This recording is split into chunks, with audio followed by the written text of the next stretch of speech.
the narrative is falling apart. The whole war is falling apart. And it's going to bring about the MOTB. As this video goes into, Shalom, first and foremost, like to give all praise to Yahweh, Ba'Hashem, Yahweh Shai, Ba'Hashem Rakakadash, double honors, the elders and apostles of Great Millstone, who are teaching this truth in sincerity, and shout out to Yakims out there on four quarters of the earth who claim this truth. Braka the Yahweh, Braka the Yahweh Shai, Ba'Hashem Rakakadash, Braka Tum. In 1933, the government got themselves into trouble and they owed a lot of gold. And so what'd they do? Article 6102, they declared a bank holiday. All the banks shut down for a week. No one got their money out of the bank. When the banks opened back up, gold's illegal. You're not allowed to own it, and you can't get your gold out of the bank. Don't worry, though. We're going to give you your $20 per ounce. Here you go. These debt instruments. We're going to give them to you, but they're not redeemable for gold anymore. And by the way, it's not $20 per ounce anymore. Now it's $35 per ounce. So you just lost 60% of your wealth instantly. Oh my God. So we know that we can't trust them because they fail over and over and over. Then now gold is $35 per ounce. So that continued on to the 30s, the 40s, the 50s. By we get to the 50s and the 60s, all these nations around the world are like, wait a minute, what is going on? You're printing way too many dollars. We don't want these paper certificates. We want the gold. So they start collecting their gold from the U.S. France sends their warships over to the U.S. to collect the gold. And President Richard Nixon in 1971 said, nope, we default on our obligations. We will not pay out the gold. The gold window is closed and the dollar is no longer pegged to gold. Now, this was a really big deal because in 1944, under what's called the Bretton Woods Agreement, the entire world agreed collectively that the dollar would be pegged to gold and all the currencies would be pegged to the dollar. But the U.S. lied. The whole time they printed too many dollars, and when that severed, not did just the dollar get disconnected from gold, all currencies did. So we're 52 years, or now 53 years into this fiat money experiment that the world has never seen before. All right, Shalom. I want to give all the praise, honor, and glory to Yahweh Ba'Hashem, Yahweh Shai, Ba'Hashem Rakakadash. Double honors to the apostles and elders of Great Millstone who taught me this truth. Shalom to the hopeful elect. They're getting ready to crash this thing, man. Hey, if I cut off oil, and these countries no longer have access to US dollars, they're forced to spend whatever resource they have on protecting themselves, okay? And then guess what happens? The stock market collapses. The stock market collapses. The stock market is the real engine of the US economy. The entire US economy collapses with it. Here's how the Iran war is going to crash the U.S. stock market and our economy. Because, well, I'm going to let this Professor Wang, is that how you say his name, Jang?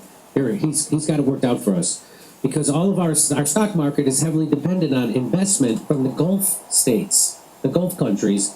And he's saying they're not going to be investing anymore. Well, here, watch.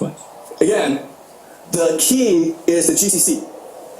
Now, the GCC are all the Gulf oil-producing countries, right? So Saudi Arabia, Bahrain, United Arab Emirates, Kuwait, all those places, they're considered Iraq. GCC. Okay.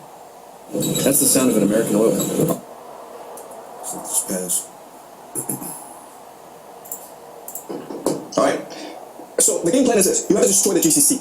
Why? Because the GCC is the linchpin of the American empire. So what the GCC does is it sells oil. And then for US dollars. Where does it put US dollars? It puts US dollars into the American stock market. Right? So this is investments of the UAE, okay, Saudi Arabia, and Kuwait into the US financial markets. As you can see, from 2012 up to today, it's been exploding. Alright? Because the US financial market is one of the safest places where you can put your money. The intention is this. The intention is, hey, if I cut off oil, and these countries no longer have access to US dollars, they're forced to spend whatever resource they have on protecting themselves, okay? And then guess what happens? The stock market collapses. The stock market collapses. The stock market is the real growth engine of the US economy. The entire US economy collapses with it. All right? There are about maybe 7 companies in America that accounts for about a quarter of stock market growth, okay? These 7 companies, of course, are all AI companies. NVIDIA. Microsoft, Google, Apple, okay? These are the companies, and then these companies are heavily invested in by the GCC nations. So if these nations are no longer able to invest in the stock market, these companies will collapse in value. Yeah, and like we've been warning you, all right? The mark of the beast is on the way, man. Isaiah 30:12, this is in the NLT, it says, "This is the reply of the Holy One of Israel. Because you despise what I tell you, and trust instead in oppression and lies. Calamity will come upon you suddenly, like a bulging wall that bursts and falls. In an instant it will collapse and come crashing down." All right? We're waiting on it. Zephaniah 1 and 10, it says, "And it shall come to pass in that day, saith the Lord, Yahweh Shem Yahushai, that there should be a noise of a cry from the fish gate, and a howling from the second, and great crashing from the hills." All right, this economy is about to crash, man. Okay, all the writing is on the wall. "How ye inhabitants of Maktesh, for all the merchant people are cut down, all they that bear silver are cut off." All right, and I want to just go back into the chat GPT here. Okay, and what I did is I took from the description down here and compared it to Zephaniah 1 and 10 as we just read, right? And this is what we got. So it says, "Your point touches a real geopolitical economic chain reaction that analysts worry about." All right, that's what Ecclesiastes 12, "The keepers of the house shall tremble." Okay, these people who watch over the economy, all right, these analysts or whatnot, they see that the crash is coming, man. Okay, and they've been warning about it. These CEOs of these banks, okay, they all been talking about the great crash, the big one. Okay, it says your point touches a real geopolitical economic chain reaction that analysts worry about: energy shocks, capital flight, market instability. When you place that next to book of Zephaniah 1 and 10 and 11, the parallels become striking. See? It says, number one, the modern economic system you're describing. Since the 1970s, the U.S. built a system often called the petrodollar arrangement. Basic structure: number one, Gulf oil states, Saudi Arabia, UAE, Kuwait, and Qatar sell oil in U.S. dollars. They accumulate massive dollar reserves. Number three, the petrodollars are recycled into U.S. Treasury bonds, American stocks, real estate, sovereign wealth funds, and investments. In return, the U.S. provides military protection. The They U.S. don't. Navy protects Gulf shipping lanes. No, they American don't. bases defend Gulf monarchies. They can't defend themselves, This their created bases. a symbiotic relationship between U.S. financial markets, Gulf oil wealth. Number two, why Iran is a threat to that system. Iran sits next to the Strait of Hormuz, the world's most critical oil checkpoint, as I did the lesson the other day on this, all right? Around 20% of global oil trade passes through it. Roughly 20 million barrels of oil per day flow through the corridor.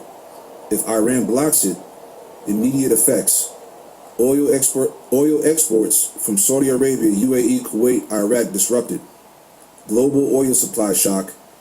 Energy prices spike. Inflation surges. Yep. Markets panic. Recipe for disaster. All right. So as we see now, all over the states, gas prices are rising. All right.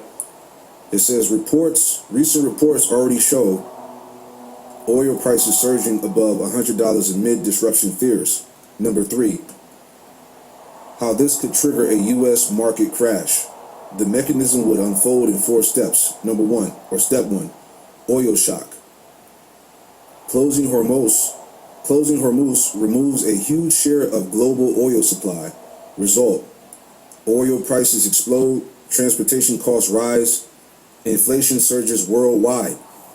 Analysts warn this could destabilize the global economy. Step two, Gulf states feel vulnerable. It's as if U.S. bases are attacked, shipping lanes aren't secure. The U.S. can't guarantee protection. The Gulf monarchies start asking, why keep trillions invested in U.S. markets? This may redirect wealth to Asia, sovereign gold reserves, domestic military buildup. Step three, petrodollar recycling weakens. If Gulf funds reduce investments in U.S. Treasury bonds, Wall Street assets, the U.S. loses a major external buyer of its debt. Consequences: higher interest rates, stock market sell-offs, dollar pressure. Step four, financial panic. Once markets see energy crisis, war in the Gulf, foreign capital leaving U.S. assets, you can get a rapidly equity sell-off. Number four, connecting this to Zephaniah 1, 10 through 11. The prophecy describes economic collapse spreading through a nation. Verse breakdown, a cry from the fish gate. The fish gate in Jerusalem was a major commercial entry point. Modern parallel, ports, shipping routes, global trade arteries. If Hormuz closes, a major trade artery of the modern world collapses, right? It's been closed for a week. A great crashing from the hills. This suggests sudden systematic destruction. In modern terms, market crash, financial shock, economic collapse. How you inhabitants of Maktesh. Maktesh was Jerusalem's merchant district. Equivalent today, Wall Street, global financial centers, stock exchanges. All the merchant people are cut down. Merchants equal traders, financiers, investors. If global capital flees markets, that's exactly what happens. All they that bear silver are cut off. Silver represented money, wealth, and savings, meaning even those holding wealth cannot escape the judgment. Compare similar language to the book of Ezekiel 7:19. They shall cast their silver in the streets. Money fails during judgment. Yep. Okay? So it's going down, man. Let's see what else we got before we go back to the video. Number 5, the pattern the Bible shows. Scripture repeatedly shows economic systems collapsing before major judgment. Okay? Revelation 18, James 5, right? Wealth corrupted in the last days. Ezekiel 27, global trade collapse in Tyre. These passages focus heavily on merchants, trade, and silver. Number 6, why the Hormuz crisis fits the pattern. A Gulf War threatens the 3 pillars of the modern financial system. Number 1, energy supply. Number 2, dollar dominance. Number 3, foreign capital inflows. Remove those and the system becomes unstable. That mirrors the language of Zephaniah's economic judgment. There you go, man. Okay? And we'll read this last part here, the summary. A war with Iran could theoretically trigger a market crash by blocking the Strait of Hormuz, energy shock, destabilizing Gulf monarchies, weakening the petrodollar system, causing Gulf sovereign funds to withdraw U.S. investments. Zephaniah chapter 1, 10 through 11 describes a similar pattern where commerce collapses, merchants cry out, and wealth loses its power. Ooh, man. And we're watching it, man. We're watching this happen. You see that? So let's go back to the video here. Okay? And with that, that would lead to economic depression in America. Okay, does that make sense? All right, so that is the situation for today. Oh, so that's the situation. So we're doing that. That's happening. Iran has hit all the military bases that the United States has in all those GCC countries, destroyed most of them, flattened them. And they put all their defenses around Israel. We've talked about that in other videos and other shows, that the Saudi Arabia and the GCC states or countries feel abandoned by the United States, and it's obvious that the United States is only protecting Israel and not protecting them. They thought they would be protected by the United States in case of an attack. They are not being protected. They were fed lies from the tablecloth. Turns out. And Iran can just bomb the hell out of our military bases, which they've done, and flatten them. They're wiping us out of the. We're not going to have a presence anymore in the Gulf. No kidding. After this, and so what he's saying is that those Gulf states now feel abandoned. They now being attacked. The United States is not stepping up. They cannot. The Iran has closed the Strait of Hormuz, so they can't. Now they're firing from residential anymore areas because their bases were destroyed. They thought they were in a symbiotic relationship with the United States. Moving launchers into residential neighborhoods. Dollars, and then you protect us militarily. Well, that has just been proven that is not the case. The United States is not protecting them militarily. No way. And so they can't sell their oil right now. And so what is the point of them keeping investing in the United States? So they'll stop. That's what he's saying. And is it true? Well, here it is. Warning, end of the empire. Saudi Arabia, the United Arab Emirates, Kuwait, and Qatar are discussing withdrawing from contracts in the United States and canceling future investment commitments in the United States. Trump has ended American dominance in the region. It's over. We'll be right back with more of this story after a brief message from our sponsor. Over. I tried every. Yeah, it's over, man. All right. Bear with me. But there's more. Up a little bit.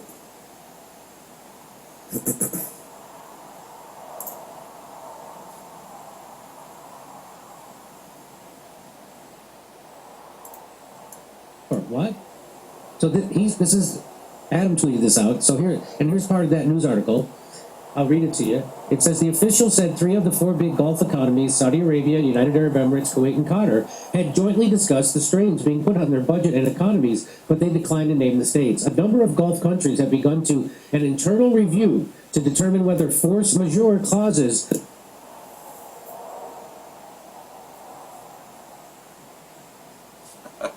can be invoked in current contracts, while also reviewing current and future investment commitments in order to alleviate some of the anticipated economic strain. Hold on 1 second. Let me let this catch up a little bit. All right.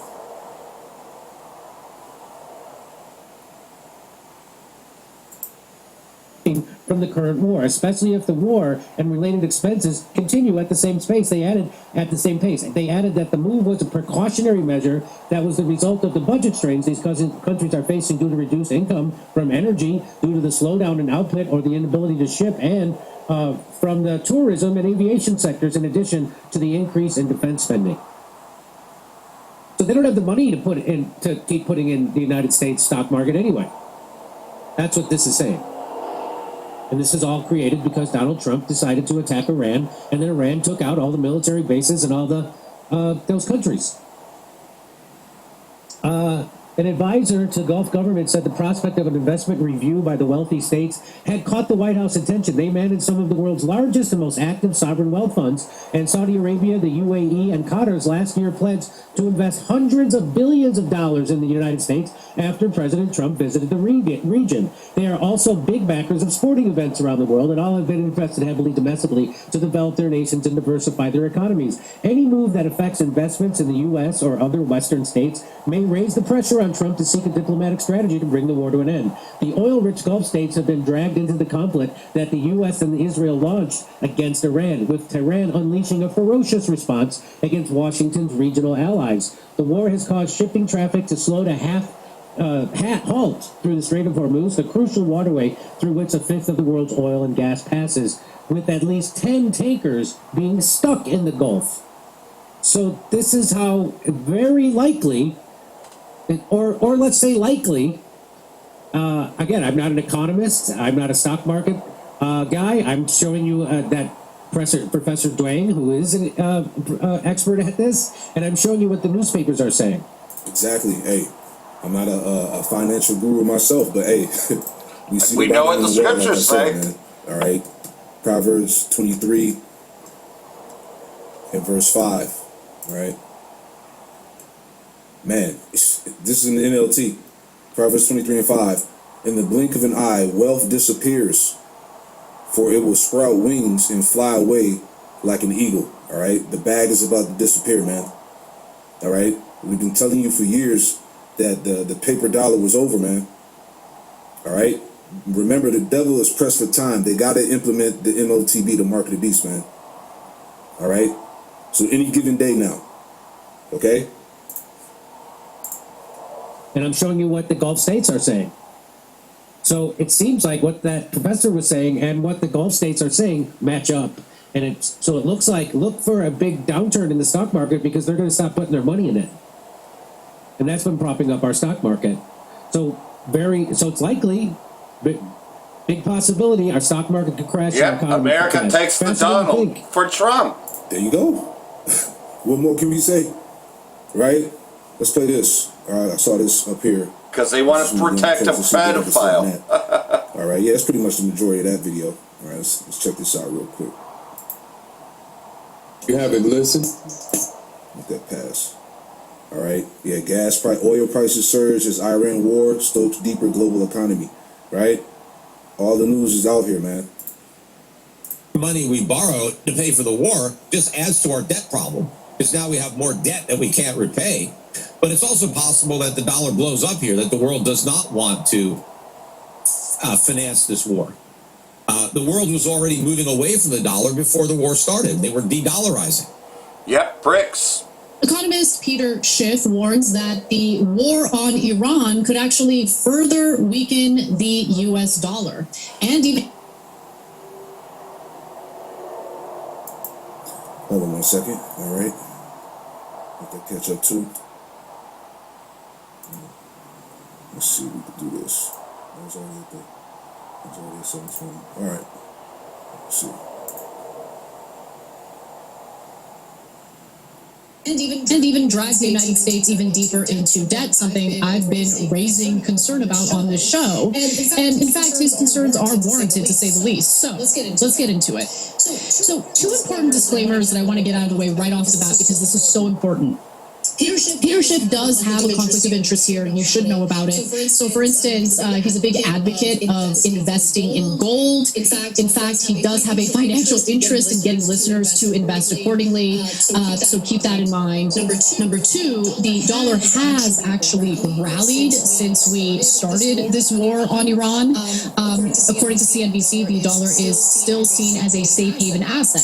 So even though the dollar had been weakened in recent months, especially in the last several months, the war in Iran ended up spooking the investors who took money out of riskier investments and instead decided to park their funds in the US dollar. Okay, so that's what happened after the war started. However, the dollar's rally has slowed down a little bit today.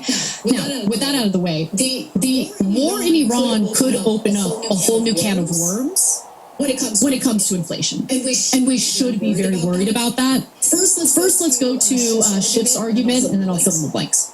Yeah. Price hikes. Okay. Panic. Okay. Things getting even more expensive. Right? I quoted. Let me just read it. All right. Everybody's spooked. Investors, financial managers. All right. People who handle, Wall Street, stock market. All right. They see it, man. Okay, this is Ecclesiastes 12:3. In the day when the keepers of the house shall tremble, all right, that's them. All right, the financial gurus, the economists, investors, right? They know that this thing is going to crash. And the strong men shall bow themselves, the grinders cease because they are few, and those that look out of the windows be darkened.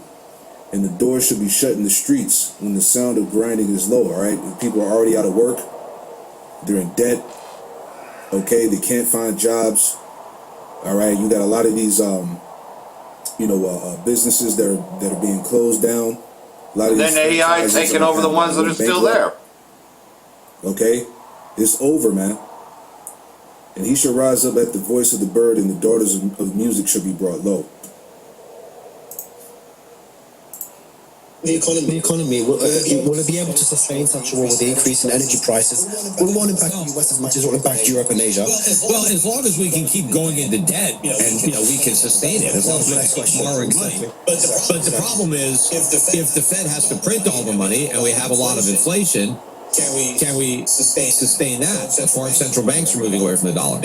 Now, it's possible that this war slows down the exodus from the dollar, but it's also possible it speeds it up. And if it speeds it up, then we're even less able to continue the war. If it slows it down, that buys us some time. But it's going to mean higher oil prices. That's a certainty. How much higher? It's hard to say. They could end up being a lot higher, and obviously that's problematic.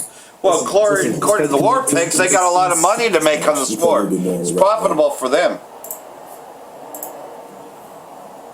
That sure is problematic, Peter. Definitely problematic. And I have no doubt that what we pay at the pump, we've already seen an increase since the war began. And I don't think it's going to get better anytime soon. And remember, when it comes to energy, when it comes to oil, when it comes to gas, we're not just talking about what you pay at the pump. We're also talking about the cost of transporting goods and services. And so that is going to lead to inflation. So speaking of high oil prices, on Monday, an oil refinery in Saudi Arabia was damaged by 2 Iranian drones. Not good.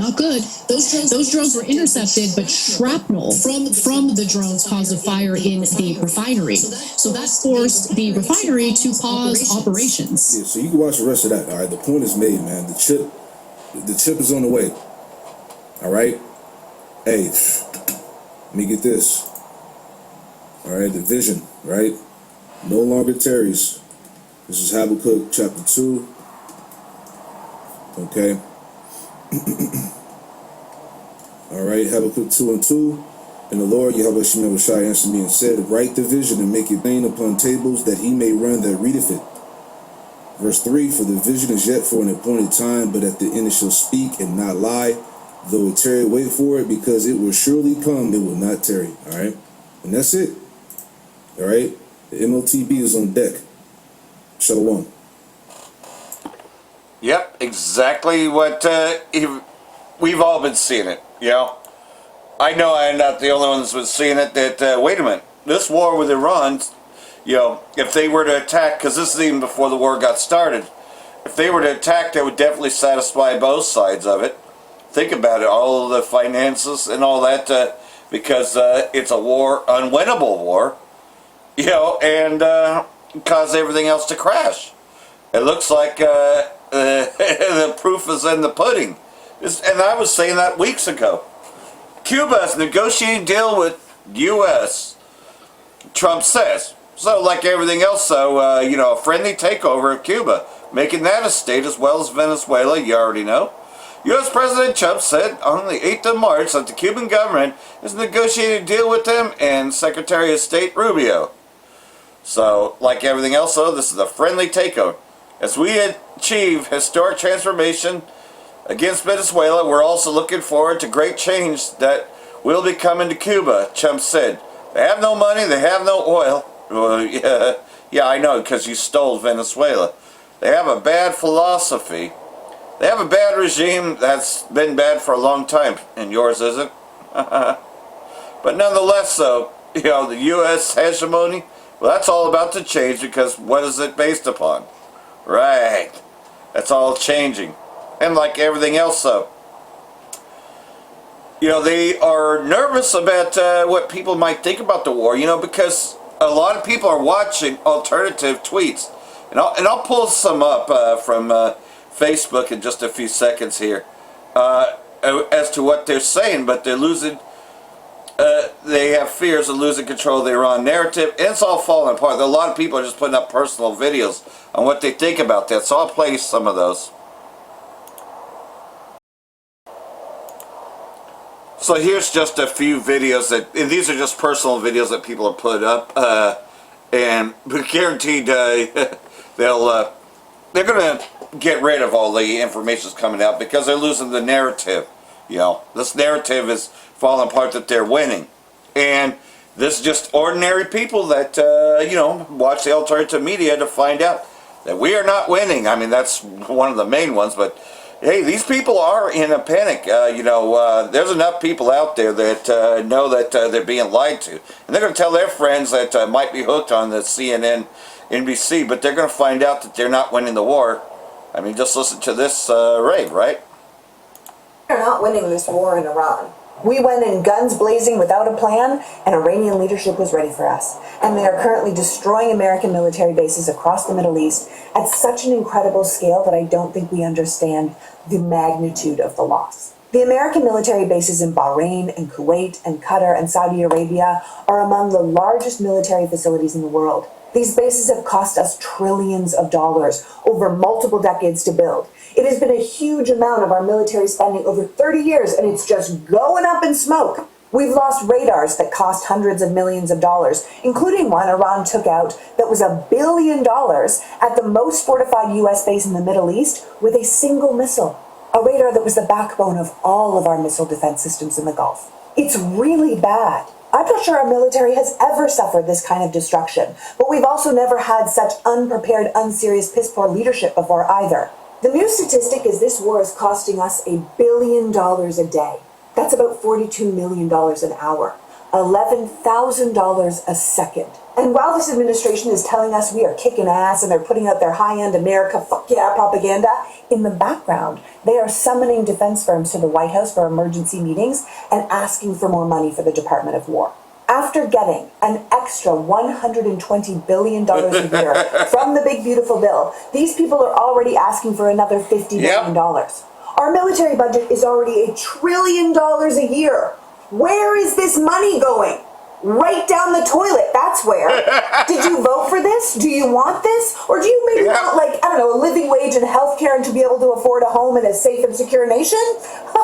We're not winning. The US and Israel have powerful bombs that can blow up buildings. But as we know now, most of Iran's military infrastructure and weapons are deep underground where we can't get at them. And it appears that Russia and China are sitting on the sidelines just feeding top-tier satellite intelligence directly to the Iranian government and just tracking our every move. We've started something we have no chance of finishing. We don't have an unlimited supply or an infinite arsenal. We don't even seem to have a goal. The question is, how long do we do this? We're a week in. How much of our resources are we going to spend? And uproars of the people are going to commerce. This is just a regular uproar. On our own shores from this. There'll be a lot of videos like this coming up. That happens. But I already got like 4 of them This war ready to was go. unnecessary and ill-planned and will not make our country or the world more safe and prosperous. We are not winning. All we are doing is bankrupting ourselves while we create even more enemies and ruin our position in the world. You want to talk about waste, fraud, and abuse? Well, here it is. We are not winning this war in Iran. Yep, and there's several more like this. And this just recently happened, but he's getting to the truth behind this story, which obviously they won't even talk about it. But yes, Iran has in fact captured 173 soldiers who were on a secret mission. Well, no wonder why. I mean, it was secret, right? But check this one out. Iranian officials say a U.S. military operation inside Tehran has failed, and that 173 American soldiers from the elite Delta Force were captured. According to Iranian sources, the operation was part of a covert mission targeting key sites in the capital, but Iranian security forces reportedly intercepted the unit and detained the soldiers. Moreover, Iranian officials say the soldiers are now in Iranian custody, calling the incident a major intelligence and military victory for Iran. However, the United States has strongly denied these reports. Yep, officials from United States Central Command say the claim is false. But from Iran's side, this event is confirmed. If the claim were ever proven true, it would represent one of the most significant intelligence and military incidents of the entire conflict. More Iranian officials say the message is clear. The country will defend its territory at all costs and will not allow any enemy force to operate inside Iran without facing serious consequences.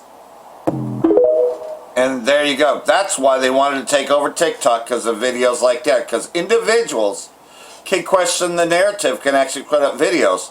And there's more, right? This is coming from somebody who did serve or currently serving, right? Here we go. My name is Josephine Gilbo. I'm a 17-year Army veteran and a former intelligence officer. I swore an oath to defend the Constitution against all enemies, foreign and domestic.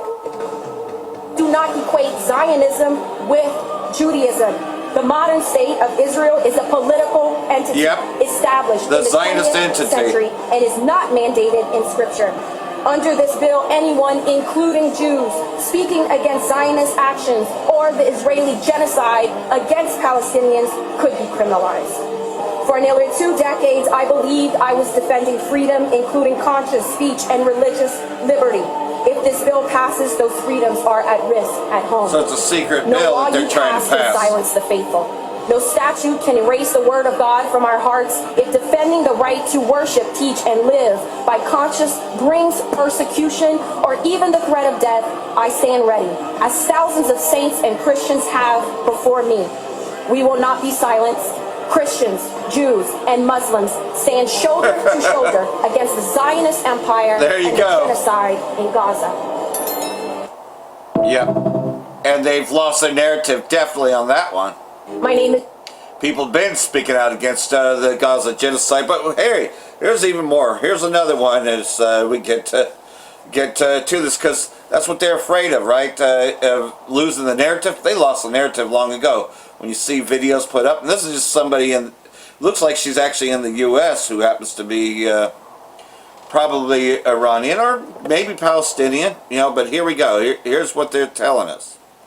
The U.S. government is lying about the number of current military casualties in their war on Iran. Current U.S. death tolls are reported to be in the single digits, with only 6 confirmed U.S. soldier deaths. But Iranian media claims to have killed over 500 U.S. soldiers. That was just a few days into the war. Ali Larijani reports 560 U.S. troop casualties, a figure that is not reported in U.S. media. This is, however, being reported outside of the US. China's reporting it. Spain is reporting it. But the US military has already accidentally revealed that there are more casualties than they're letting on, with a now deleted job posting. The US Dover Air Base in Denver was actually caught posting and deleting a job notice about a position for shipping the belongings of US military casualties. The personal effects specialist position was posted for urgent hiring, suggesting that there are more casualties than the US government is letting on. And this comes after Donald Trump's comments at Mar-a-Lago this weekend that there will likely be more casualties in the Iran operation. But it's just the way it is. Just the way it is. Yep, there it is. Sounds like they were already aware of there being more deaths and were just trying to cover for themselves.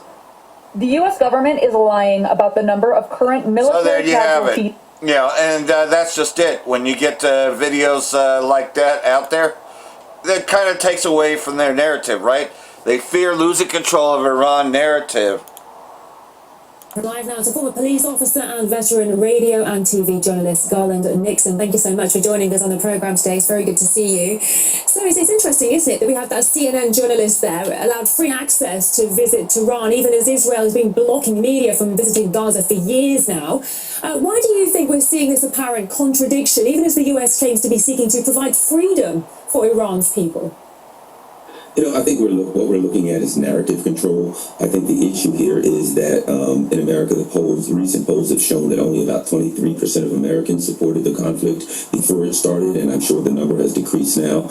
And so it is critical for the U.S. government to control the narrative. If people already don't support the conflict and they get negative information, the numbers will only go down. So I think there's great concern by the current administration that if they lose control of the narrative and if it doesn't appear that they're winning, that the support for the conflict will continue to deteriorate. And quite personally, quite honestly, being here in the United States and talking to people and covering it as a journalist, I do see that the little support for the conflict is rapidly deteriorating.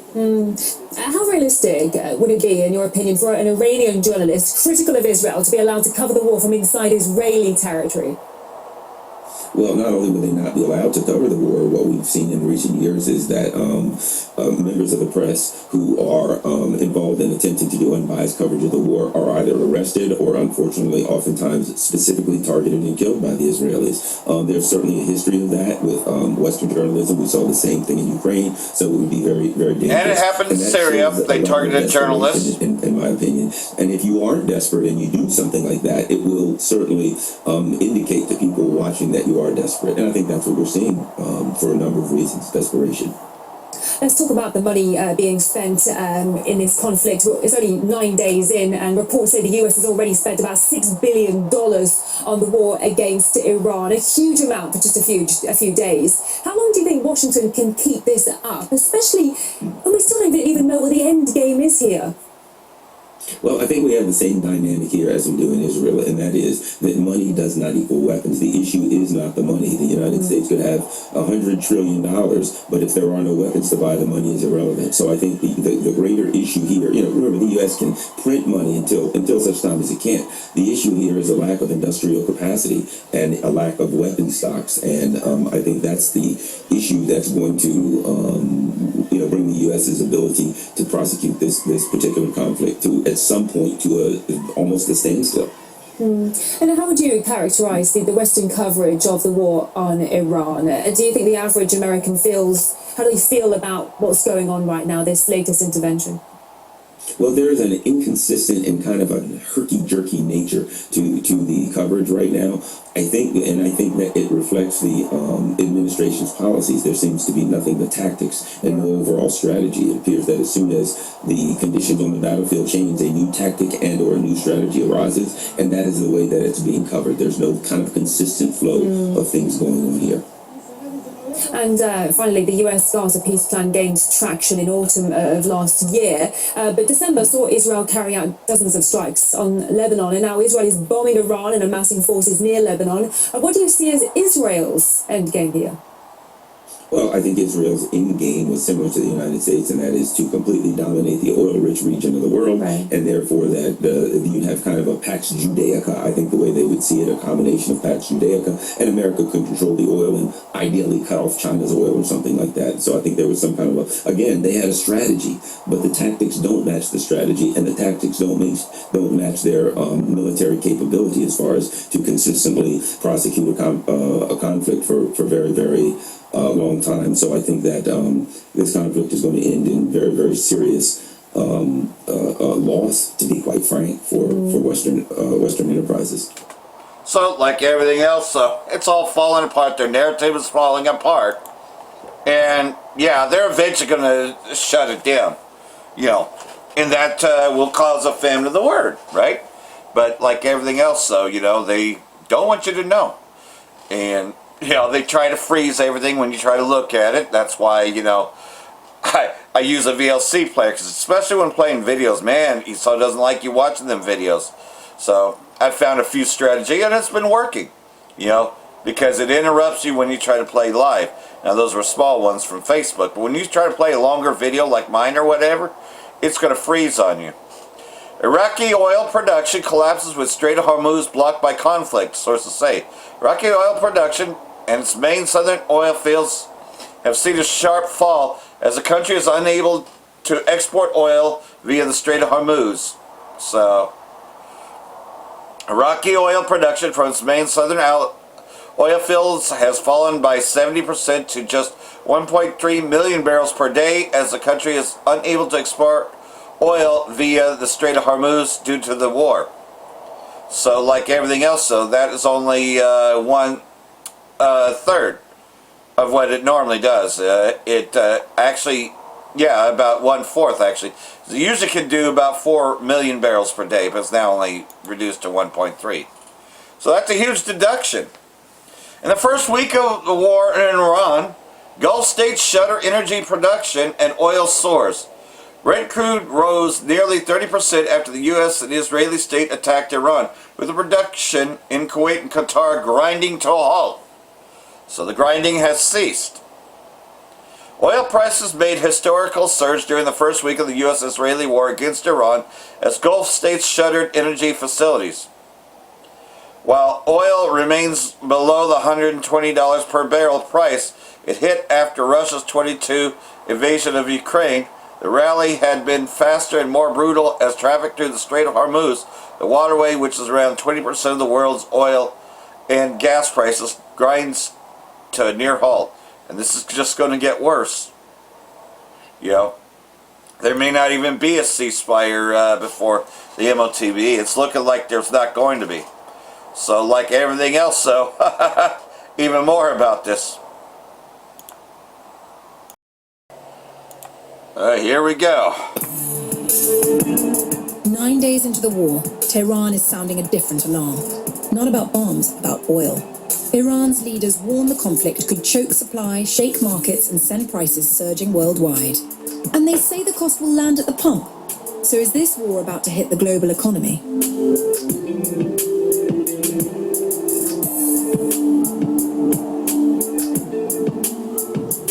It has been 9 days since the war began, and Iran's leadership is already sounding alarms about the economic toll. Oil prices have climbed, regional stability is fraying, and the people in power in Tehran are now speaking publicly about consequences they say the world is not prepared for. On March 8th, 2 of Iran's most senior officials issued warnings that went beyond war. Iran's parliament speaker Mohammad Bagher Ghalibaf issued a stark statement. Trump said oil prices wouldn't go too high, but now that they've risen, he says they'll correct soon. If the war continues like this, there'll be neither a way to sell oil nor the capacity to produce it. They're not only burning America's interests, but also the interests of the region's countries and the world at the feet of Netanyahu's delusions. Iran's Foreign Minister Sayed Abbas Araghchi went further, saying President Pezeshkian had signaled openness to de-escalation on one condition, that neighboring countries not allow their airspace, territory, or waters to be used against the Iranian people. That offer, Araghchi said, was almost immediately killed by President Trump's misinterpretation of our capabilities, determination, and intent. He did not stop there. Araghchi warned that Trump's week-long misadventure has already cost the US military $100 billion, in addition to the lives of young soldiers. When markets reopen, that cost will balloon and directly be transferred to ordinary Americans at pumping stations. Iran's leadership is not just fighting on the battlefield.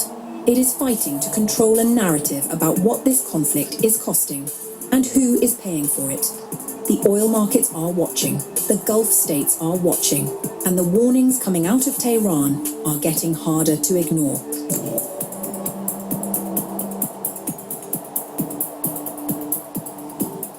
Yeah, that was completely level. So, how close is this war getting to open US-Iran confrontation? Tensions in the Middle East have escalated further after Iran said it launched missile strikes on a United States military base in Bahrain.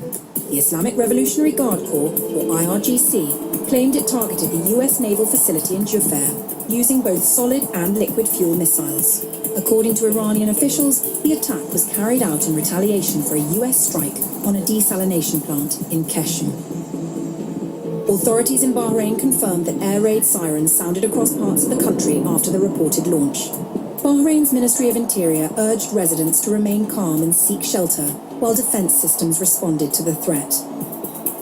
Iran's Foreign Minister Abbas Araghchi said the American strike had disrupted the water supply for about 30 villages on the island. Meanwhile, an Iranian military spokesperson has warned that any US ships entering the Gulf will end up at the bottom of the sea. It comes after Trump said earlier this week the US Navy would begin escorting tankers through the Strait of Hormuz as soon as possible. Yeah, and then that happened. One week into one of the most volatile military confrontations the Middle East has seen in decades, Iran's President Masoud Pezeshkian stepped in front of a camera and did something unexpected. He apologized. In a pre-recorded address aired on Iranian state television, Pezeshkian said, I apologize to the neighboring countries that were attacked by Iran. We have no intention of invading other countries. This decision was made by the Leadership Council. The Interim Leadership Council agreed yesterday that no more attacks will be made on neighboring countries and no missiles will be fired unless an attack on Iran originates from those countries. And that's the key there. That's the key takeaway. He went further, revealing that a temporary leadership council had issued a new directive, pulling back the military's open-ended authority to strike regional neighbors. Our commanders, our leader, our dear ones, in reality, lost their lives because of the brutal invasion, and our armed forces, our heroes, who sacrificed their lives and put their lives in their hands to defend our territorial integrity. When the commanders were gone, they had freedom of fire and carried out all the necessary actions, defending our land with dignity and power. So what changed? The president's explanation pointed to something remarkable, a breakdown in command. The strikes on Bahrain, Saudi Arabia, and the UAE were, by his account, the result of miscommunication within Iranian military ranks. For a nation engaged in active combat, that admission carries enormous weight. But Pezeshkian wasn't done. He also sent a pointed warning to any regional actors considering using this moment against Iran, saying, To groups in neighboring countries who may think of using this opportunity to attack our territory, I send this message. Do not become tools of imperialism. We may have disagreements, we may have grievances, but right now, supporting Israel, which is committing genocide, and the United States, which is bullying, their presence is forever a source of shame and disgrace. I don't know how to say it. Being pawns of colonialists is terrible for those who think they can achieve freedom and dignity. Then came his response to Donald Trump. A day earlier, the US president had posted on Truth Social that there would be no deal with Iran except unconditional surrender, adding that after that, Washington and its allies would help rebuild Iran under new leadership. Pezeshkian dismissed the demand with a defiance that left little room for interpretation. They will take that dream to the grave if they think we will surrender unconditionally. Whatever the president said about restraint, Iran's military was not standing down. On Saturday morning, the Iranian Navy announced that its kamikaze drones carried out large-scale strikes on US military installations across the region. The targets included the Minhad district in Abu Dhabi, the Al Udairi camp in Kuwait, and radar facilities at the Stotmicha Air Base in Israeli-occupied territory. The Navy said the operation was direct retaliation Which, by the way, of the Iranian they've been Dana, now by a US moving missile launchers into residential neighborhoods because the bases are smashed. The IRGC followed with its own statement, claiming the strikes had destroyed an advanced early warning radar system at the Al Dhafra Air Base in the UAE, as well as hangars housing MQ-9 drones and facilities tied to US reconnaissance aircraft, including the high-altitude U-2 spy plane. In Kuwait, the IRGC claimed its cruise and ballistic missiles had hit the Ali Al Salem Air Base, damaging radar systems, fuel storage facilities, and 2 runways used by American aircraft. Explosions were reported at Dubai International Airport. Loud blasts were heard across Abu Dhabi. The region was, by any measure, burning. And then the Strait of Hormuz. Iran's IRGC announced it had struck a Malta-flagged oil and chemical tanker named Prima in the Gulf, saying, The vessel had ignored repeated warnings from the IRGC Navy regarding the prohibition of traffic and the unsafe nature of the Strait of Hormuz. According to the Tasnim news agency, the drone strike came just minutes after those warnings were ignored. The Strait of Hormuz is the single most critical choke point for global oil supply. Any sustained Iranian campaign to close or restrict it does not just threaten the region, it threatens every economy on the planet that runs on fuel. The USS Abraham Lincoln Strike Group had already been forced into retreat after IRGC drones targeted it in the Sea of Oman. A week after US and Israeli strikes killed Supreme Leader Ayatollah Khamenei and top Iranian commanders, the war that many feared is no longer hypothetical. It is loud, it is spreading, and Saturday showed no signs that it is slowing down. So, like everything else, you already see it's already disrupted world economy.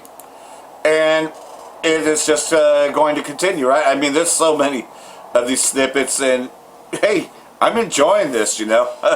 Like I said, you know, my videos are going to be nearly 2 hours. I like looking at videos, and I enjoy reading articles, and then just linking them up to scriptures that, you know, watching it in real time. There's nothing like it. There's nothing like it. The veteran GOP senator appears to suggest that this war in Iran was launched to gain control over its oil supplies. You know, so Lindsey Graham is saying that, well, we stand to make a lot of money. So they're going to bet on it, like Russian roulette. They're going to bet on it, you know, to go all in, because if they take over Iran, they're going to make a lot of money. Let's make lots of money. Oh, you know, those billions that we spend and all that, we're going to make so much money off of that. The veteran GOP senator appears to suggest that the war against Iran was launched to gain control over its oil supplies. Well, at least he's telling the truth. That's the same reason they took Venezuela. It had nothing to do with drug trafficking. It had to do with the oil. It was all about the oil. And even Trump said in his first term about Syria, we have the oil and we're keeping the oil. It's all about the oil. It's all about the Greater Israel Project. Lindsey Graham, who has been pushing for war against Iran for decades, issued a dire warning to the Iranian government, saying it is worth spending money to take this regime down. When this regime goes down, we're going to make a new Middle East, and we're going to make a ton of money. Thus, talking about the Greater Israel Project. So, like everything else, though, you know, that's what he's saying. You know, let's make lots of money, because it's a good thing. Venezuela and Iran have 31% of the world's oil reserves. So this is just it. It's a gambit. They really just want Iran back because they had them in the 50s. You know, and the Greater Israel Project was doing pretty good in the 50s. Not so good since the Islamic Revolution took over in 1979 and cut that off. They cut off the Zionist entity, and they've been trying to get out of Iran ever since. Venezuela and Iran have 31% of the world's oil reserves. We're going to have partnership with 31% of the known reserves. This is China's nightmare. A good investment. Yeah. It's blowing up. He's putting all cards on the table. And the draft will come out. The lottery. You know. All options. No options are off the table, he's telling. So all in. The chips are on the table. Okay, a big update here regarding a ground invasion of Iran and a number of crazy statements that have been made including the press secretary just saying they're not going to rule out having a draft. They're not going to rule out forcibly conscripting people to go fight and die in this illegal war. That is sick. But beyond that, they're talking about a ground invasion. Mothers out there are worried that we're going to have a draft, that they're going to see their sons get in and daughters get involved in this. What do you want to say about the president's plans for troops on the ground? As we know, it's been largely an air campaign up until now. It has been, and it will continue to be, and President Trump wisely does not remove options off of the table. I know a lot of politicians like to do that quickly, but the president, as commander-in-chief, wants to continue to assess the success of this military operation. It's not part go of ahead the and current suck plan his right dick now, some but the more. president, again, wisely keeps his You options love on the child table. molesters. So in response to being asked, can you assuage mothers of their fears that their sons and daughters are going to be drafted and sent to combat? She says, well, Trump doesn't take options off the table. Sorry, I can't say no draft because Trump doesn't take options off the table like other presidents. Okay, this is very insidious. This shows foreknowledge. This is the NDAA for 2026. So signed December 18th, 2025 by Trump. It was a $900 billion defense bill. But what's especially crazy and noteworthy is that they're making draft registration automatic. So they used to threaten people with $250,000 fines, I think, and or 5 years in jail if they didn't sign up on their 18th birthday on the list to be drafted if the draft ever commenced.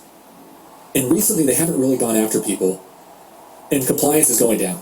I think it's at like 84% or something. And you're supposed to even send in address updates when you move, but hardly anybody does that. So I think that this is their insidious way of, instead of changing that law to start throwing people in jail if they don't sign up and scaring people that way. Because think about how pissed off people would be if they start hitting us with $250,000 fines for not signing up for the draft. So I think what this shows, what they decided to do instead, is they said, hey, let's just automatically add everybody to the list. Yep. That way, all they have to do in the future is declare a draft, and there wasn't all that friction beforehand of people knowing what's up and what's coming. So again, the NDAA 2026 shifted from a voluntary self-registration with huge fines if you didn't do it, so not really voluntary, to automatic registration via federal databases. And also threatened jail time, even though those weren't really enforced. Yesterday there were huge explosions during the night in Tehran. This is from Israel's missiles blowing up the oil refineries and stockpiled petroleum, I would guess. This is crazy. There's other videos of streets just being lined with like the gutter system filled with gasoline on fire. The air quality is just absolutely disgusting because Israel blew up all this oil in Tehran. Keep in mind, Trump is selling this as a liberation operation. That this is going to lead to the freedom of the people of Iran. Okay, this is from the United States Central Command. They put out a blog post on Twitter. U.S. forces issue safety warning to civilians in Iran, accusing Iran's terrorist regime of, quote, blatantly disregarding the safety of innocent people. So they're using the same rhetoric as they did with Palestine, saying that the regime is using heavily populated civilian areas. So they're already preemptively blaming the murdering of all the But guess who's actually resulted? Guess who's actually resulted into putting missile launches into residential areas?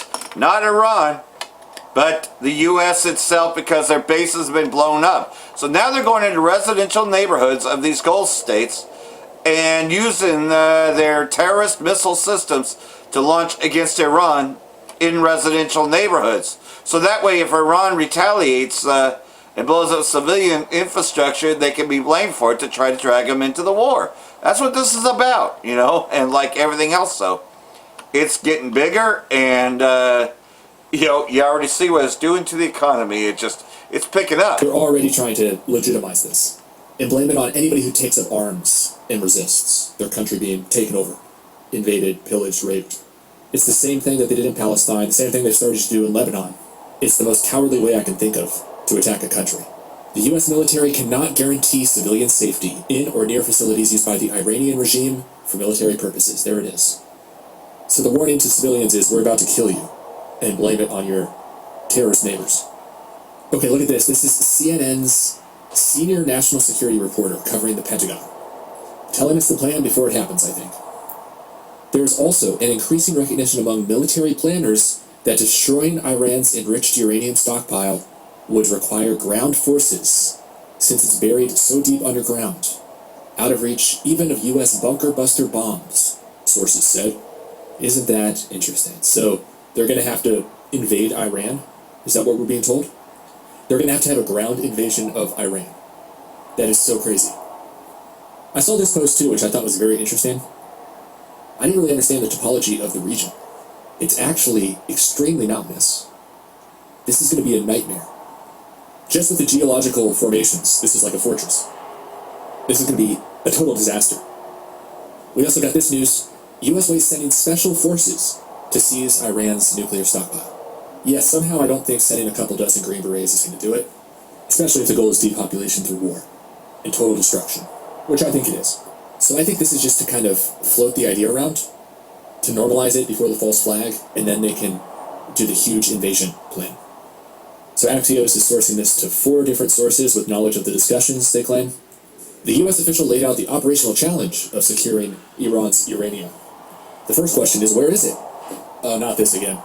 Not this again. The weapons of mass destruction. Yep. Blow everything up until we find it. No stone left unturned. Even the stones that make up people's houses. Trump told reporters on yesterday, that ground troops were possible. But only if he came up with a very good reason for it. So this is all absolutely insane. Especially if there's a dirty bomb situation. Think about that. Because that would create the urgency.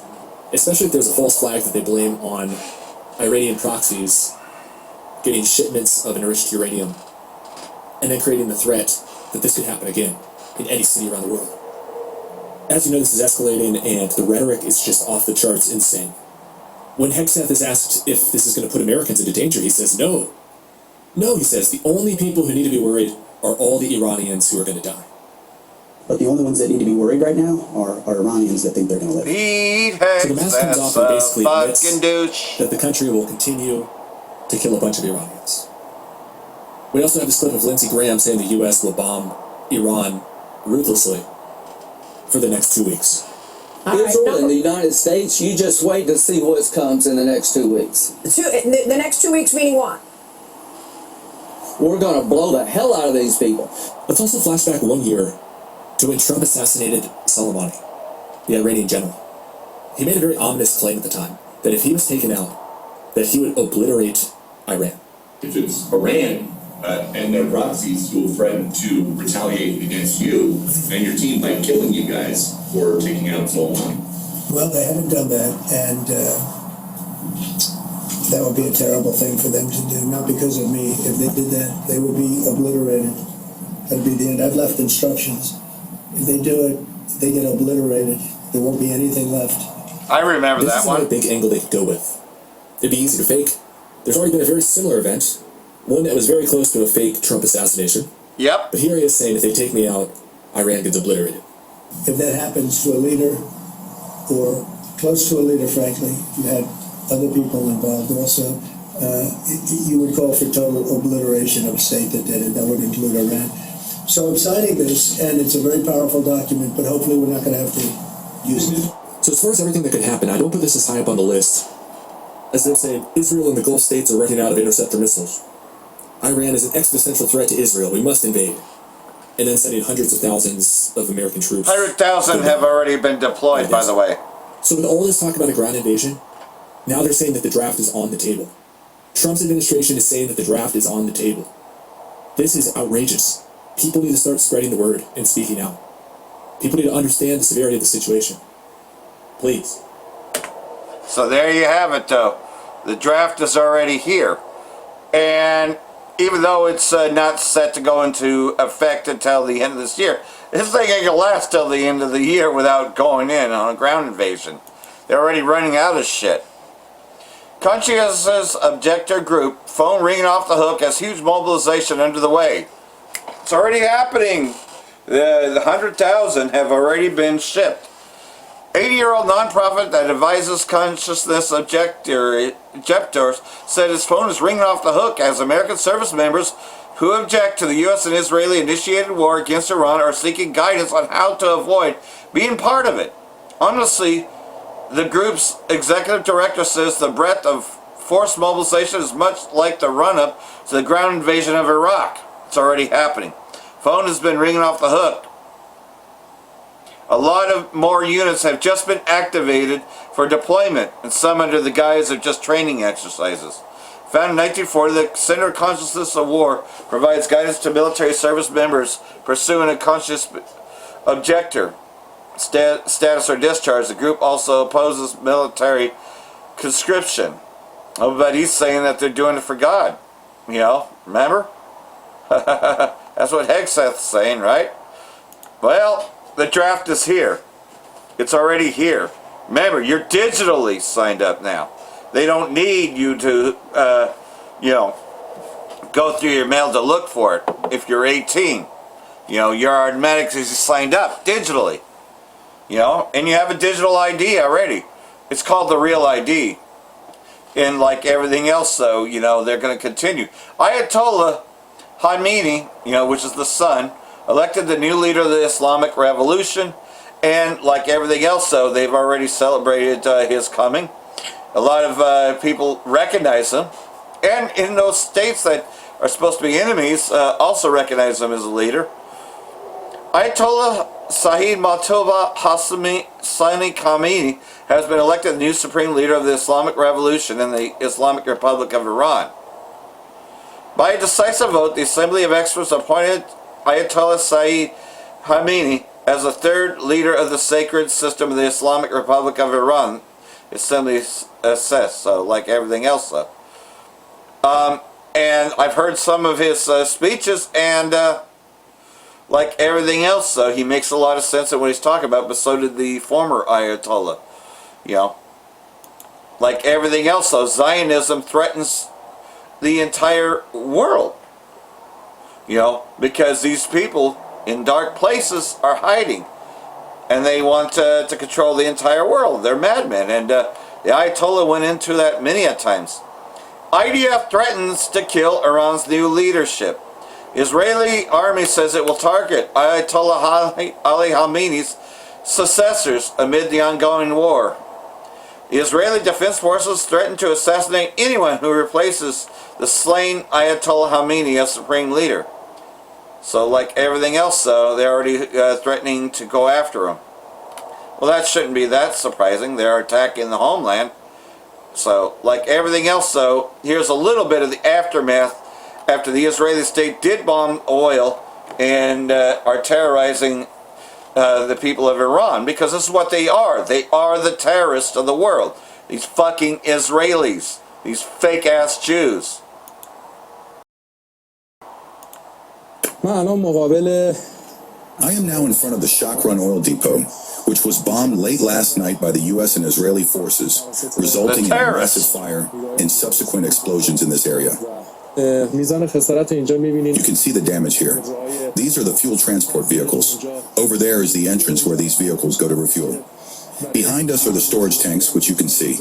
The electricity in this area is cut off. The vehicles you see here caught fire. Over there, we have the emergency vehicles. Here are other vehicles that have burned. Come with me. This section used to be the parking lot and entrance to the complex. You can see these cables here. These are the power lines that were cut due to the fire. This is the parking lot of the complex where the staff used to park their vehicles. You can see a fuel transport truck still burning. Here you can see the spilled fuel. The melted substances are because of the fallen power cables. Emergency responders have parked down there. The regional electric crew has arrived and is helping to install new cables to restore power to this area.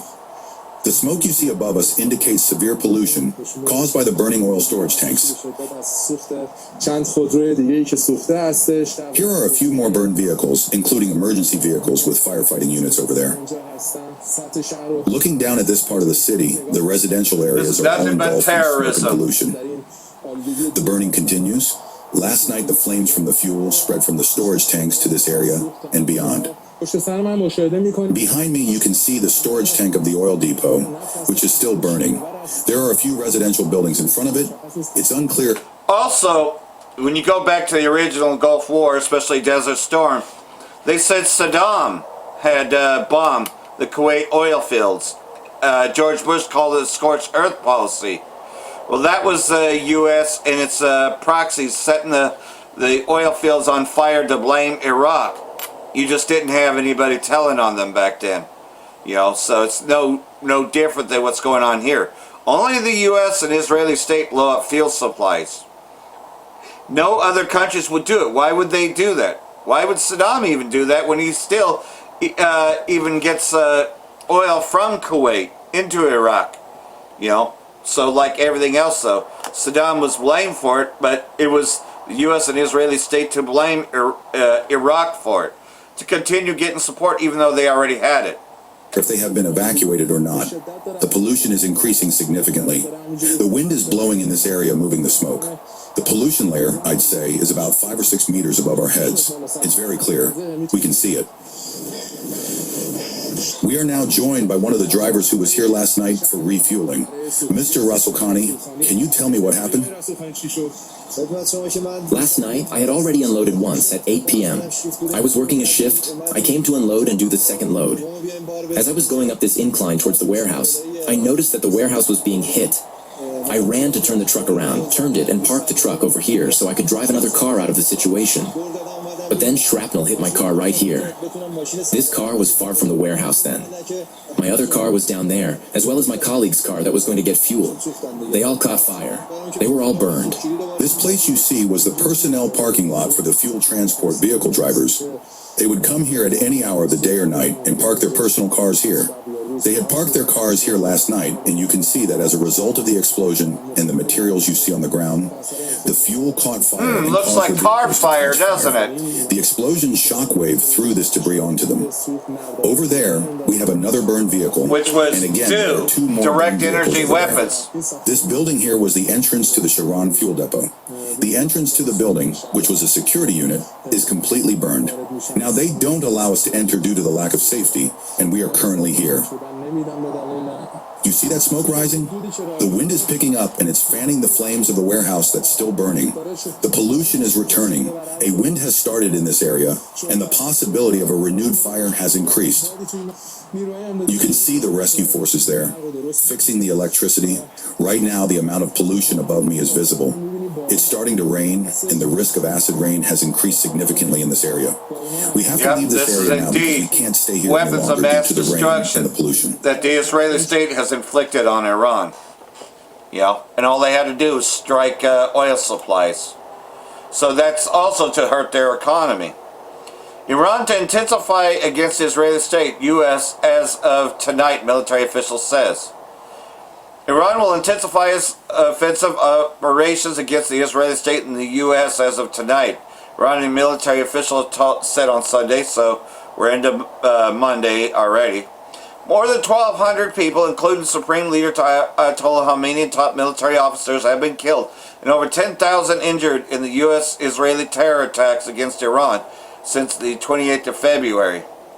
Tehran has retaliated by launching drone and missile strikes targeting the Israeli and Gulf nations that are home to U.S. military assets. And that's all they're doing is going after military targets. They don't bomb civilian targets unless rocket launchers are placed in neighborhoods. Now this is what's already happening, by the way. So that's going to change the game quite a bit. And nonetheless, though, you know, there are, in fact, POWs in this, which the Pentagon denies.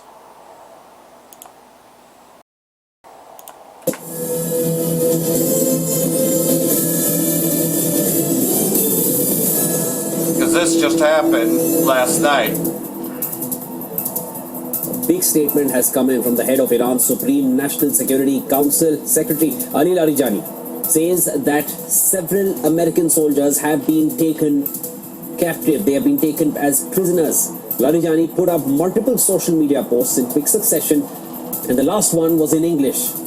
He claims that he has been informed of the capture of a number of US troops. There's more on this. Larijani says that the US is lying, claiming that these soldiers have been killed instead of having been taken prisoner. Larijani then adds, and I quote him here, despite their futile efforts, the truth is not something they can hide for too long. Larijani's message comes after US President Donald Trump attended a ceremony to mark the dignified transfer of the 6 American soldiers killed in Kuwait.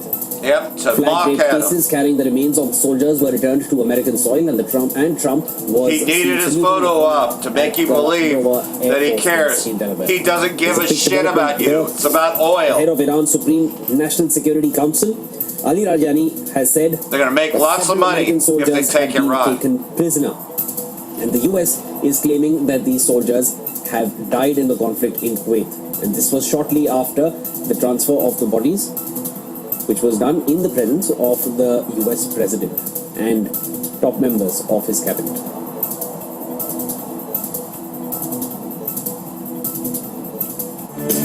So there you have it, though. You know, talk about gaslighting, right? But it can't keep up for too much longer. They're losing their narrative, etc., right? U.S. missiles launched from residential areas of neighboring countries. This is coming out. They're putting missile launchers into residential neighborhoods deliberately, so that way if Iran does respond to those and tries to take them out, they can say, see, Iran's building is declared war on you. Iran is targeting civilians. Iran's foreign minister spokesman says the U.S. uses residential areas of neighboring countries to launch missile strikes against Iran, jeopardizing regional security. To those who insist on ignoring the rationale behind our defensive strikes on the U.S. military bases and assets in the region, missiles are being launched at Iran from residential areas in that territory of neighboring countries, he said. He added that the U.S. fighters are using the airspace of neighboring states to attack Iran, all putting regional security at risk. The U.S. and Israeli regime started their unprovoked military assault against Iran, assassinated the leader of the Islamic Revolution, Ayatollah Ali Khamenei, top Iranian military commanders. So like everything else, though, all Iran's been doing, so they now have gone to the point of putting it in residential neighborhoods. Iraqi factions threatened to target U.S. interests that vowed to protect Iran's borders, meaning that they're not going to go with the Kurdish,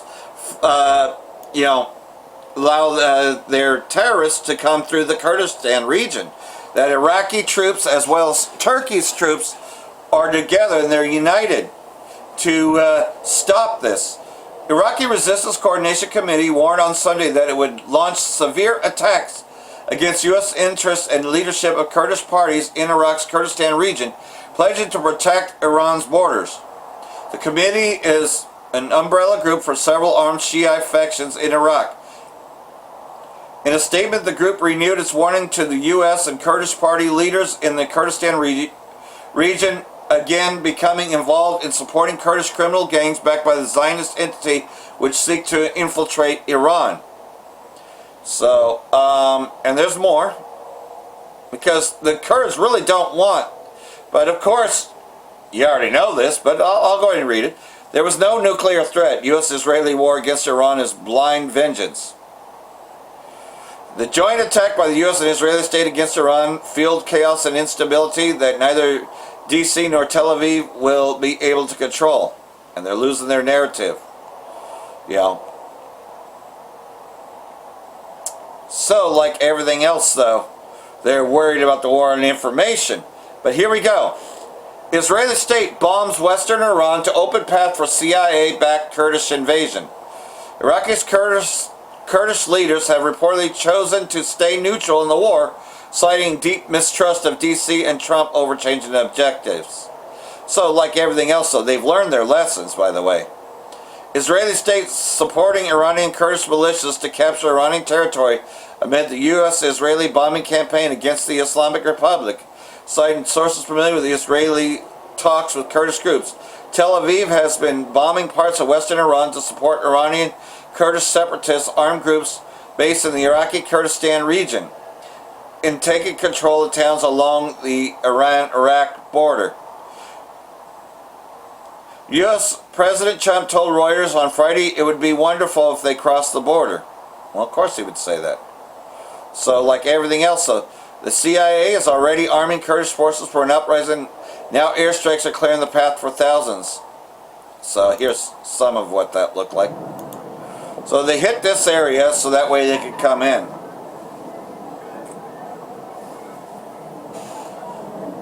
But Turkey, Gomer and all its troops is going to be there to block this, as well as Iraqi troops. They do not want a conflict of Iran with Iran.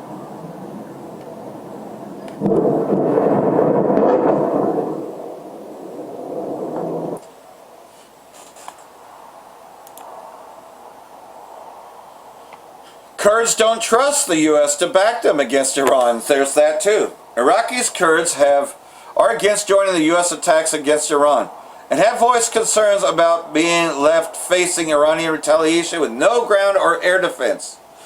The CIA began working to arm Kurdish forces hostile to the Islamic Republic after the U.S. and Israeli state launched attacks against Iran last Saturday.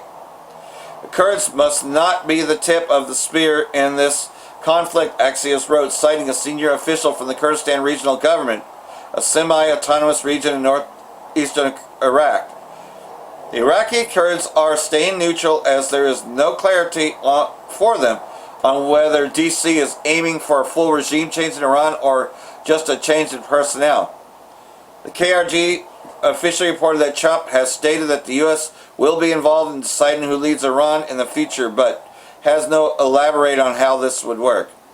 So like everything else though, you know, they already know that they'd be betrayed if they actually joined the fight. But I got one more here from Apostle Tahar as he goes into Richie from Boston's rant.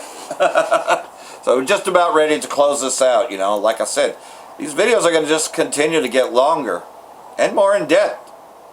Now, not like I wasn't going in depth before, but now it's even you know, longer because you see what's happening. You see where we are, you know. And indeed, the MOTB will be mandated very shortly because you can see that the world economy is totally revolved around this. The war is already here. Habakkuk chapter 2, and it reads, I will stand at my watch post, which is what we're doing. Watching and seeing what's going on. I will remain stationed on the city's wall, meaning constantly reading articles and watching the news. I will keep watching so I can see what he says to me and can know how I should answer when he counters my argument. Meaning that, okay, you know, here's what the biblical scriptures say. This is what's going on. Does anybody want to argue? You know, pretty much. The Most High responded, write down the message. Record it legibly on tablets so the one who announces it may read it easily. Break it down. Precept upon precept, right? You know, the scriptures, making it clear. For the message is a witness to what is decreed. It gives reliable testimony about how matters will turn out. So that's exactly what we do in our videos.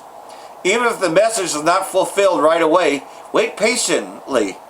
For it will certainly come to pass, it will not arrive late. Meaning that, alas, alas, that great city, Babylon, for 1 hour she made desolate, you know, saying things like that. We let you know that America, Babylon the Great, will be destroyed in 1 hour. And we're getting closer to that hour. You already know that they moved the doomsday clock up just for threats against Iran. Now that they've actually attacked Iran. Look at whose desires are not upright will faint from exhaustion. Yeah, they're exhausted because they don't know how they're going to do it. But the person of integrity will live because of his faithfulness. You know, and that's what we do. You know, I remember one year, we called that year the year of diligence and integrity. I remember that being part of the title of one of the years Apostle Tahar called that year. Indeed, wine will betray the proud, the restless man. You know, pretty much though, Lindsey Graham and all them are saying, look, we can make big money. Let's make big money, you know. And you see that Trump has been on an ego ever since he's taken Venezuela. His appetite is as big as Sheol's. Like death, he is never satisfied. He gathers all the nations and he seizes all peoples. And that's exactly what he's doing. And he wants to exploit the Kurds to try to do so, but they even have opposition.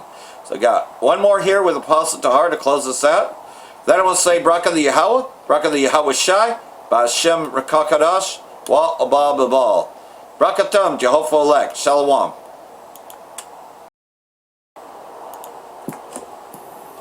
Shalom, giving all praise to Yahweh, Shalom, Shalom, Shalom, 244,000 rest of the Shalom to y'all. I'm going to title this video, World War III Rant by Richie from Boston. So I'm here at, you got to watch the whole video. It's almost 30 minutes long, a lot of information. Jumps around different things, news, casts, and so forth. Then he goes into his rant. He started his rant right here. He mentioned, you know what, I'm going to just play it from here. I might skip back, so I'm at the 16 minute mark. 16 minute 11 second mark. So I'll start from here, and I may even come back. And I'll see where the Spirit takes me. This may be a short video. Let's see. Let's hope it's relatively long. Later. And I told you they were going to do this, and here it is. And it's just going to get bigger and uglier because Iran has China. The beast when you go back, which I'm not going to play that part. I may just go ahead and do it. I don't know. But he's going into how that Iran is backed by China. He didn't mention Russia. He said Iran is backed by China. So if they run out of missiles, China will support them. And what Nero doesn't understand is, grasp in his mind, that the two allies that Iran needs are the three world powers, Russia and China. And Russia is involved by giving them locations where U.S. forces are stationed, and even Israel, the IDF, is stationed. So they're in the war. They're helping Iran, and they'll come in as soon as Iran asks for help. Iran's attitude: we don't need your help. But they're going to come in pursuant to what? The scriptures. Ezekiel 38. We should be hearing Ezekiel 38 a lot more. We should be hearing the Armageddon a lot more. They're backing them. They have unlimited missiles that they can continue to shoot. We don't have Patriot missiles and THAAD missiles, anti-missile missiles to shoot them down because Iran's already made sure we exhausted them all. They're not stupid. They've got China backing them up, dude. This is going to turn into World War III, and that's the plan. Because these faggots, no offense, until end up on bunkers while we're up here dealing with the consequences. They underground bunkers. Amos 9 and 2. I'll read that. Yeah, Trump is bunker boy, remember? KJV, NOT, and maybe even the Amplified. I like the Amplified. Maybe even the ESV, English Standard Version. have caused. Our government, since I've been alive, has made sure that every other country on earth hates us or fears us, and that all falls on our shoulders because chanting USA. Obadiah 1. I'm greatly despised. Right? You should be small among the nations, hated among the nations. Thou shalt be greatly despised. I'm merely paraphrasing Obadiah. USA during a war is a scumbag thing to do. I said it years ago, and I'm saying it now. And when I used to tell you about they will come home to roost, well, it's coming. And I used to tell you at the same time that the national debt, they were just running it up because they were never going to pay it. Trump will be the last president. Oh, of course they're never going to pay it. Of course they're never going to pay it. You got people that they get credit cards. They'll max their credit cards out knowing, I ain't going to pay this shit any fucking way. This is free money. They know they ain't going to, you cannot pay it. Congress doesn't seem to care. They say a little bit here, oh, Trump shouldn't have done that. That's not nice. And he doesn't care, man. These guys are all in it. They're all in it. Either they took the money or they're on the Epstein list. One of the two. How come the last 3 million pages of the Epstein list that probably has all the videos of Trump raping a 13-year-old haven't been released? I don't know. Whenever they get in a corner, whenever they get in a jam, they start a war. Every single solitary time. This is it. This is for real. Nothing's going to go back to normal. We're going to see what war in other countries looks like in America, and they're going to make sure of it. Remember the videos I did last year at the border, the Texas-Mexico border, and everybody was, where are you from? Iran. That's weird. Why are about all these military-age Iranians here? That's true. If you remember, we were talking about a year and a half ago, 2 years ago, or something like that. You had that, the gap, water gap, whatever the hell you call it, I forget what it's called. And they had nothing but wartime, how do you say it, men that are of war age, fighting age, meaning from 18, like 25, 26. They wasn't coming in with their families. You seen a bunch of Chinese nationals, Iranian nationals, Nigerian nationals, which came up that gap, whatever the fuck that's called. I forget what it's called, somebody help me out. And I noticed that, I said, they're there for a reason, they're part of this man's plan. They let them in. Because they were sent here, and they were brought in by our own government. Problem, reaction, solution. Un-effing believable. I'm sorry that I'm pissed off, but I'm pissed off. And you know what? God-fearing, truth-seeking Christian people want a pissed off Richie from Boston because I get shit done. You see what I'm saying? I'm a little leery about the helicopters, but I'm still here because I'm just that stupid. At any rate, none of this Iranian war was an accident. It was a plan, and they told us the plan. There's a cover of a epic. What is it called? Economist. And I did a video on this. You can clearly see Chinese president. I guess this is Netanyahu. This might be Putin. This is definitely Trump, black, red. Birthday cake, 250. All hell is breaking loose.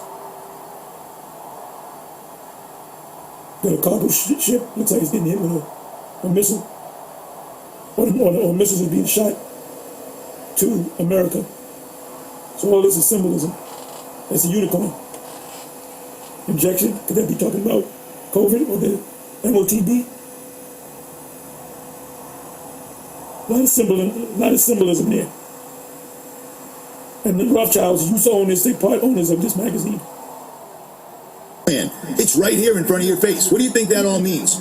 Red tanks, blue tanks, drones, robots, rockets, missiles, all this stuff. They were telling us, and they're doing it. I've never seen them. I told you this at the beginning of the year. I've never seen them act so quickly. Ever since Trump's been in office, this has been rapid, and it has to be, and it will continue. Nothing is going back to normal, ever. You need to understand that. I can't stress that enough.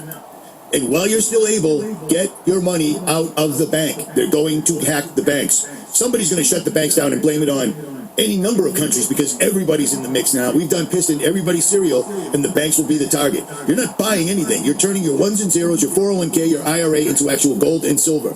Will you be able to use it? That's completely up to you, but at least you'll have it. You won't be at the complete and utter mercy. Think about the people during Hurricane Katrina. Where's the government? Exactly.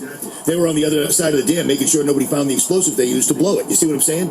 Same thing with the economy. When it goes down, you're going to be absolutely screwed. They do not care about us, which is why they're stealing every single solitary drop of money, everything, every piece of wealth out of this world before they nuke the United States. And I'm saying nuke meaning they destroy it. And speaking of nukes, yeah, that's what they plan on doing. America's done. They're packing up the super elite that live, the super rich that live here in the States.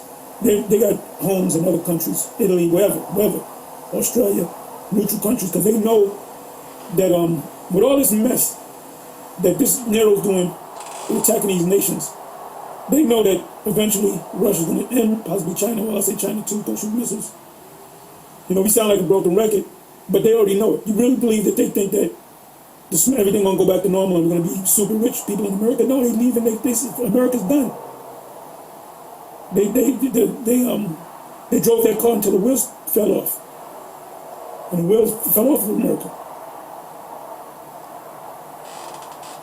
They drove it until the cows come home. However the saying goes, you know what I'm saying? They went to the levee and the levee was dry. I don't believe in nuclear weapons, but I've been married before, so I have been wrong. If there are nuclear weapons, Israel will launch them against everybody, including us. Period. Damascus. But here's something I recently found out.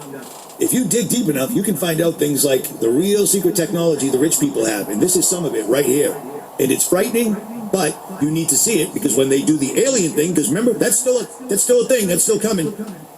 You'll understand what you're seeing in the sky because you're going to need all the absolute willpower you can possibly muster and all the faith in God that you can possibly imagine. When they do this alien thing, everyone around you, all the people you love, your children, your significant other, your son, your aunt, your uncle, they're all going to believe this, and you're going to have to know what's right. Let me show you something. Let me show you some technology that you probably didn't know about. Everybody knows about the TR-3B. That's it flying right there. Well, the TR-3B, like we expected, is old news. It's still something most people have never seen, and it is something they will use. You're looking at actual video of real government vehicles because apparently they're not necessarily lying about it, but people know about it, and the information is out there. Some of the technology they have is insane. They've got a thing called the TR-4, the TR-3A, TR-3B, TR-3C, and the TR-3-4. And these weapons can travel at missiles. They can go from one side of the world to the other on one tank of gas. These things absolutely defy gravity. This is the Nazi bell. This is the red and blue Mercury going counterclockwise inside the Nazi bell that actually propelled it all the way out to Pennsylvania. You're seeing it in real life actually working. So will they go nuclear, or will they break things like this out? You know what I'm saying? And scare the Iranians, thinking that it's aliens or some such. But they've got the technology, but the people that have it aren't necessarily our government. When they mention DARPA, that's just really rich people that work for the Rothschild family, period.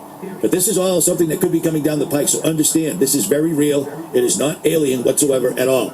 And the fact that they're switching up and going from interstellar to interdimensional beings, well, they have to, because they watch the internet. They know that some of us people that really do know what's going on understand that nothing is interstellar. It's all interdimensional. And these won't be things that when they finally drop this, you'll be seeing these things in person, not on television, because once they release the demons, these are demons, dude. These are fallen angels that have been trapped for the longest time. Once they are released, men's hearts will fail from fear. So worrying about if you get more of the algorithm or more views doesn't matter anymore. I'm yelling because I'm pissed off, because I've been watching YouTube, all sorts of news all day, and it is amazing how people don't understand what this is. The government is telling the military this is Armageddon. Trump and Jesus have been anointed. Are you shitting me? That's never happened before. They're talking Armageddon. Well, they're right. Jesus, the Lord has anointed him. The Lord has anointed him to usher in the nuclear destruction. So he is chosen. Just like Cyrus was chosen to task the Israelites to finance the chief fathers of the Israelites. You got Zerubbabel, you got Joshua, you got the so-called fathers of Israel during that time period after the Babylonian Empire. During and after the Babylonian Empire, it was Cyrus that made a decree that they get finance to rebuild the temple. So Cyrus is Kawash. In the Hebrew, it means chosen. Somebody fact check me. I'm positive it means chosen, or something to that effect. So he was chosen to make sure the temple would be rebuilt. So the same thing with this man. All Nero's doing is doing what the Most High wants him to do. Sounding like a broken record again?